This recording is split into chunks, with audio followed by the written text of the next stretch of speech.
ارشاد فرمایا، آقا نے فرمایا 3 چیزیں ہیں کہ جس کا عمل کا اثر مرنے کے بعد بھی ختم نہیں ہوتا، بقایا نامہ اعمال انسان کا مرنے کے بعد بند ہو جاتا ہے۔ عرض کیا یا رسول اللہ کون سا؟ حضور نے فرمایا 3 چیزیں۔ سب سے پہلے صدقہ جاریہ، کہ تو کوئی مسجد، مدرسہ، کوئی کنواں کھود دے کسی کے لیے اور لوگ اس سے فائدہ اٹھاتے رہیں، نمازیں پڑھتے رہیں، وہاں قرآن تلاوت درود پاک وہاں پڑھتے رہیں، تو حضور نے فرمایا اس کا ثواب اس بنانے والے کو ملتا رہے گا۔ کسی نے مسجد بنائی، کسی نے یتیم خانہ کھولا اور لوگ یتیم بچے وہاں پرورش پا رہے ہیں، صدقہ جاریہ، فرمایا مرنے کے بعد اس کا ثواب ملتا ہے۔ نمبر 2، حضور نے فرمایا ایسا علم کہ جو اس کے زندگی میں اس نے لوگوں تک پہنچایا اور مرنے کے بعد لوگ اس کے علم سے، دیے ہوئے علم سے فائدہ اٹھاتے رہے۔ یہ جو درس دیا جا رہا ہے آپ کو، یہی چیز ہے، یہ صدقہ جاریہ، یہ نسلوں تک چلتا ہے۔ ظاہری بات ہے ہمیں جس نے پڑھایا وہ بھی کسی سے پڑھا ہوگا، اور جس کو اس نے پڑھایا وہ بھی آگے کسی سے پڑھا ہوگا، یہ سلسلہ حضور تک جاتا ہے۔ اور جس نے سلسلہ شروع کیا، اور حضور کی حدیث پاک ہے، آقا نے فرمایا کہ جس شخص نے دنیا میں قتل کیا تو اس کا سارا گناہ حابیل اس کو ملے گا۔ حابیل نے قابیل کو قتل کیا، اس کو ملے گا، کیوں؟ فرمایا اس کا سارا گناہ اس کو اس لیے ملے گا کہ گناہ کا آغاز کرنے والا وہ تھا۔ تو اسی طرح کوئی نیکی کرتا ہے، نیکی پر کوئی کسی کی کاپی کرے، نیکی کو پھیلائے، نیکی کو آگے بڑھائے، تو اس کا ثواب اس کو ملتا ہے جس نے اس کام کا آغاز کیا۔ تو آپ کو بھی یہی ہے کہ وصیت جو ہے حضور نے فرمایا نمبر 3 پر، تیسرے نمبر پر انسان کی اولاد ہے کہ جو نیک نکل آئے، پیچھے باپ کو قبر میں بیٹے کے نیک عمل کے سبب اللہ تعالیٰ اس پر رحمتیں برکتیں نازل کرتا رہتا ہے۔ مولا کائنات جناب علی المرتضیٰ شیر خدا کرم اللہ وجہ الکریم، آپ کا گزر قبر کے قریب سے ہوا، دیکھا تو اس قبر والے پر بڑی سختی تھی، تو پھر آپ کا گزر کافی عرصے بعد ہوا تو دیکھا قبر میں بڑا اطمینان و سکون ہے اس کے، کیونکہ اہل کشف صاحب نظر پہچان لیتے ہیں۔ تو نبی علیہ السلام حضرت علی المرتضیٰ نے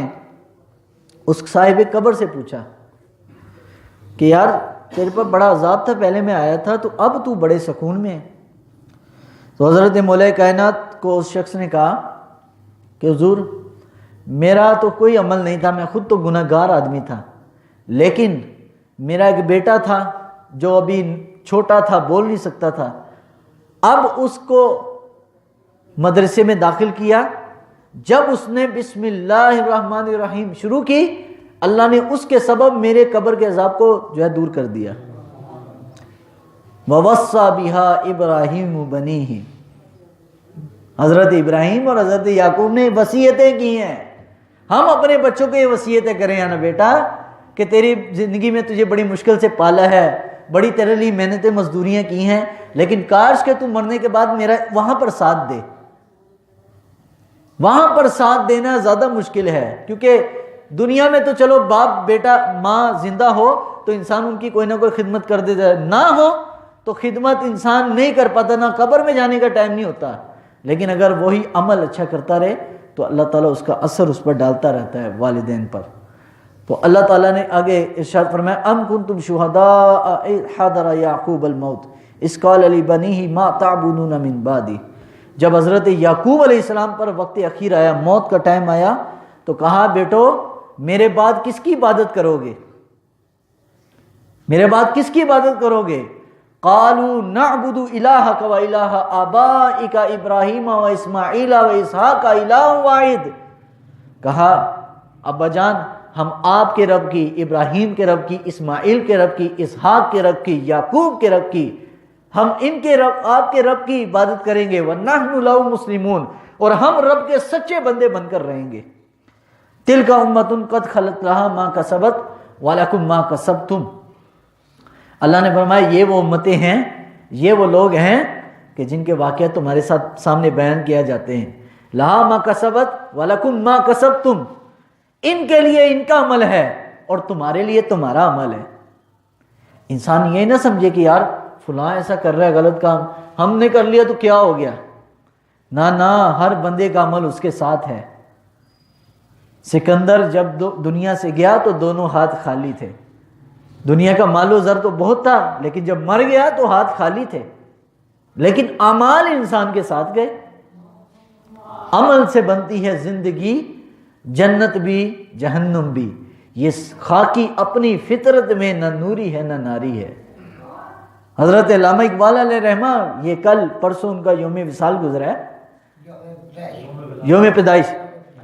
تو آپ کا یوم پیدائش آپ نے جو لوگوں کو سبق دیا اپنی شاعری میں وہ کیا تھا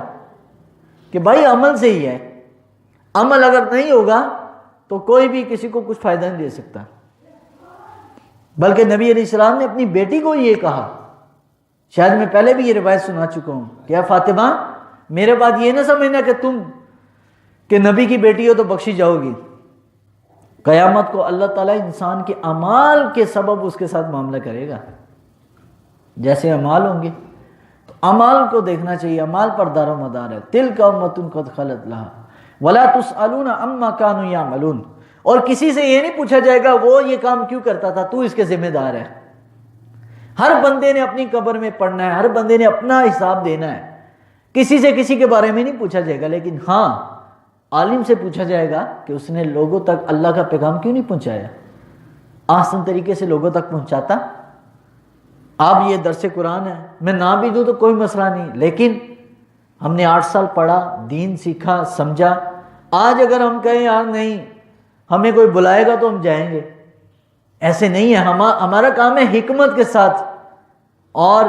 محبت کے ساتھ اللہ کا پیغام اللہ کے بندوں تک پہنچا دیں۔ آگے پھر آپ کا عمل ہے کہ آپ کیسا کرتے ہیں۔ وقالوا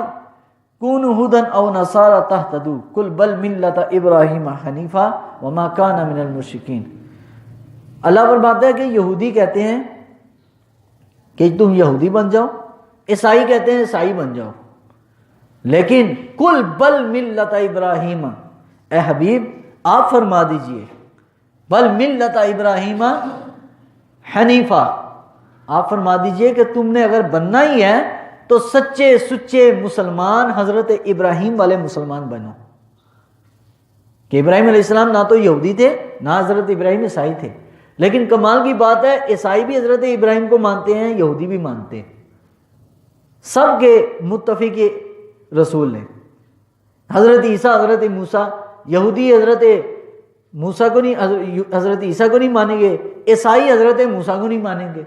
اور حضور صلی اللہ علیہ وسلم کو بھی نہیں مانتے، لیکن حضرت ابراہیم وہ نبی ہیں کہ جن پر سب کا اتفاق ہے، اور عیسائی کہتے ہیں وہ عیسائی تھے، یہودی کہتے ہیں کہ وہ یہودی تھے، لیکن اللہ نے فرمایا وما کان من المشرکین، وہ سچے مسلمان تھے اور مشرکوں میں سے نہ تھے۔ قولوا آمنا باللہ وما انزل الینا وما انزل الی ابراہیم واسماعیل واسحاق ویعقوب والاسباط وما اوتی موسیٰ وعیسیٰ وما اوتی النبیون من ربہم لا نفرق بین احد منہم ونحن لہ مسلمون۔ تھک تو نہیں گئے یار آپ لوگ؟ اللہ نے فرمایا اے حبیب آپ فرما دیجئے کہ صحابہ سے کہ صحابہ تم کہہ دو کہ ہم ایمان لائے اللہ پر اور اس پر کہ جو نازل کیا اللہ تعالیٰ نے ہماری طرف، یعنی قرآن پر، اور جو حضرت ابراہیم پر اترا، جو حضرت اسماعیل، جو حضرت اسحاق، جو حضرت یعقوب اور جتنے بھی نبیوں پر، حضرت موسیٰ، عیسیٰ، حضرت جتنے بھی نبیوں پر اترا، لا نفرق بین احد منہم، ہم کسی بھی نبی پر ایمان لانے میں فرق نہیں کرتے، سب پر ایمان برابر ہے، لیکن فرق صرف اتنا ہے ایمان سب نبیوں پر ہے، سب نبیوں کی کتابوں کو ہم مانتے ہیں، سب نبیوں کے پیغام کو ہم مانتے ہیں، لیکن عمل ہمارا صرف رسول اللہ پر اتری ہوئی کتاب پر ہے، بس۔ مانتے اب سب کو ہیں، آج عیسائی ہیں وہ حضور کو مانتے بھی نہیں ہیں، یہودی ہیں وہ حضور کو مانتے بھی نہیں ہیں، کتاب ماننا تو دور کی بات ہے، ہم کہتے ہیں ہم تمہاری کتابوں کو بھی مانتے ہیں، عیسائیوں کی بھی، یہودیوں کے بھی، لیکن ہمارا عمل صرف قرآن پر ہے۔ تو آگے ارشاد فرمایا فَإِنْ آمَنُوا بِمِثْلِ مَا آمَنْتُمْ بِهِ فَقَدِ اهْتَدُوا وَإِنْ تَوَلَّوْا فَإِنَّهُمْ هُمْ فِي شِقَاقٍ فَسَيَكْفِيكَهُمُ اللَّهُ وَهُوَ السَّمِيعُ الْعَلِيمُ۔ اللہ تعالیٰ نے فرمایا اگر یہ ایمان لائیں بھی جس طرح یہ ایمان لا سکے تو یہ ہدایت پا جائیں گے، تو ان کا فائدہ ہے، اور اگر یہ منہ پھیریں، مخالفت کریں تو اللہ تعالیٰ فرماتا ہے کہ ان کا اپنا نقصان ہے. اگر اس سیدھے رستے پر آئیں، عمل کریں، دین پر چلیں تو ان کا فائدہ، اگر نہ چلیں تو ان کا نقصان ہے. فَسَيَكْفِكَهُمُ اللَّهُ،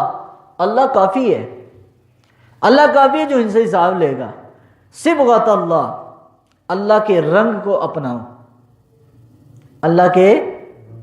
رنگ کو اپناؤ. وَمَنْ أَحْسَنُ مِنَ اللَّهِ صِبْغًا، اور سب سے سونا رنگ اللہ کا رنگ ہے. اب بات ذرا اس پر ذرا میں غور آپ کا توجہ چاہوں گا. دیکھو کوئی انگریزی لباس پہنے،